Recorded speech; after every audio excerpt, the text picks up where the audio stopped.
What if I told you that your kindness is the very weapon they use against you? You were taught to be generous, understanding, patient.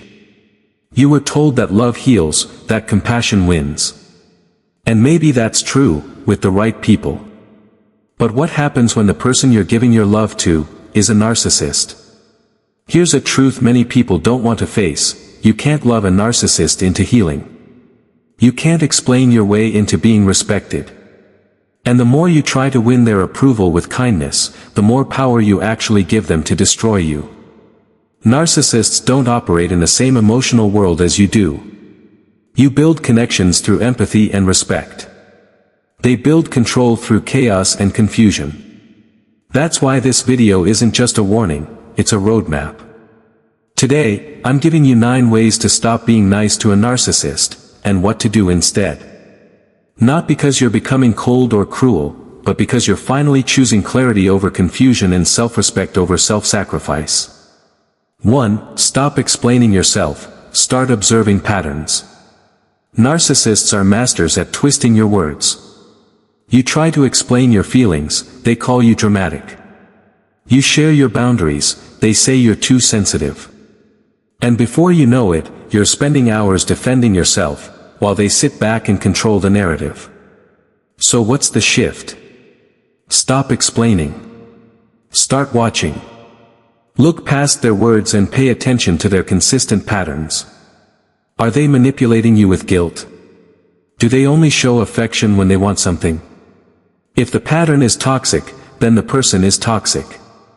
No matter how sweet their apologies sound. 2. Stop seeking closure, start creating distance.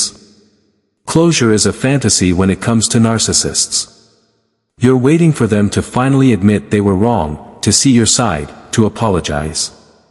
But that moment doesn't come. Why? Because to acknowledge your truth would mean surrendering control, and that's something they'll never do. Instead of chasing an apology, give yourself peace. Walk away without needing a final scene. The closure you're looking for doesn't come from them, it comes from you finally realizing your worth isn't up for debate. 3. Stop arguing for understanding, start enforcing boundaries. You think if you just explain it the right way, they'll understand. But they're not confused, they're calculated. Every argument is just another way to wear you down, to twist your emotions, to make you question yourself. Don't waste your energy trying to be understood. Use that energy to enforce boundaries. If they call you names, walk away. If they deny your reality, don't debate, just disengage. Your boundaries should be a wall, not a suggestion. 4. Stop hoping they'll change, start accepting who they are. The hardest truth is also the most liberating: they won't change. Not because you didn't try hard enough. Not because you weren't enough. But because they don't see anything wrong with their behavior.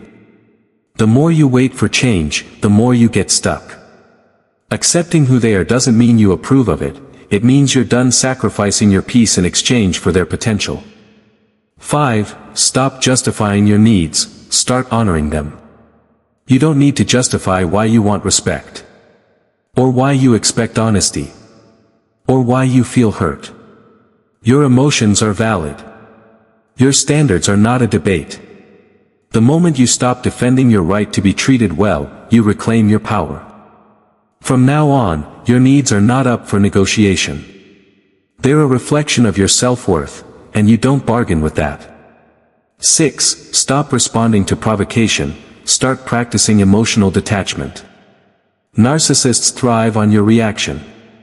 They poke, prod, and provoke, because every time you respond, they know they still have power. Want to take that power back?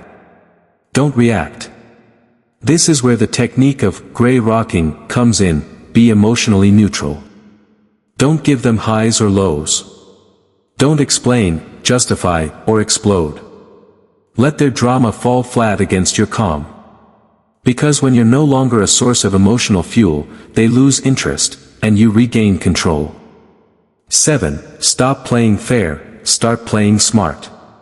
You think fairness will protect you. That if you're reasonable, they will be too. But narcissists aren't playing by the same rules. While you're playing for resolution, they're playing for dominance. Being the bigger person doesn't mean letting yourself be a doormat. It means knowing when to walk away. It means protecting your peace, even when they call you selfish for doing so. You're not cruel. You're not harsh. You're wise. And sometimes, wisdom looks like stepping back, not leaning in. 8. Don't try to prove yourself, let their misjudgment stand. Let's talk about a trap we all fall into, trying to prove ourselves to someone who has already made up their mind about us. It's human nature to want to be seen, heard, understood. But with a narcissist, that desire becomes a trap. They'll deliberately misunderstand you, not because you're unclear, but because they want to stay in control of the narrative. Have you ever walked away from a conversation with a narcissist feeling like you just defended your entire existence, and still lost? That's because the conversation was never about truth, it was about dominance. And every time you try to convince them you're not what they accuse you of, you unknowingly reinforce their power. So what's the better move? Let their misjudgment stand. Let them think they're right. Let them underestimate you. Let them craft their little illusion. Because you know the truth, and that's enough. You don't owe clarity to someone who thrives in confusion. You don't owe an explanation to someone who benefits from misunderstanding you. And ironically, when you stop defending yourself, you start feeling more powerful. Their labels stop sticking. Their games stop working. This isn't giving up, it's leveling up. You're no longer playing their game, and that alone shatters their control. 9. Heal and thrive, quietly. You want to really disarm a narcissist? Don't expose them. Don't scream. Don't even post about it. Thrive. Quietly. Narcissists don't fear confrontation nearly as much as they fear your silence. Why?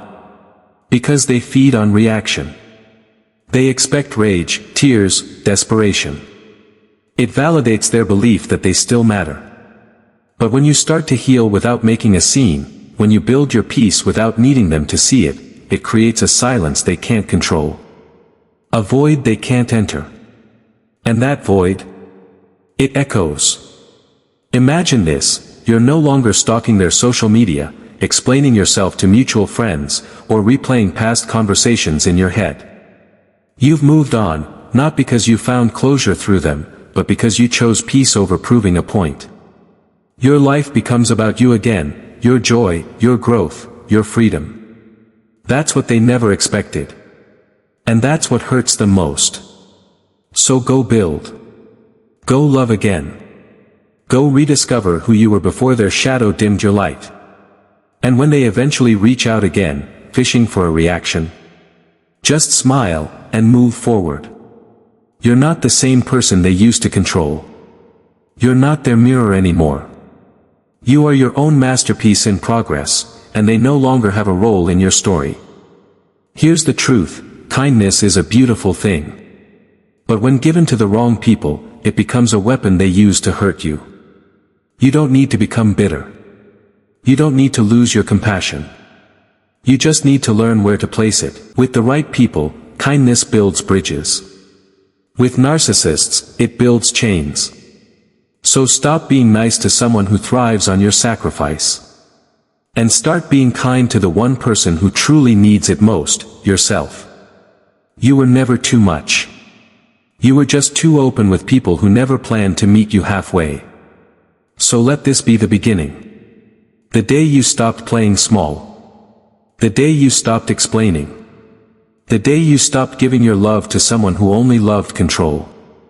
And if this message spoke to something deep inside you, subscribe to this channel.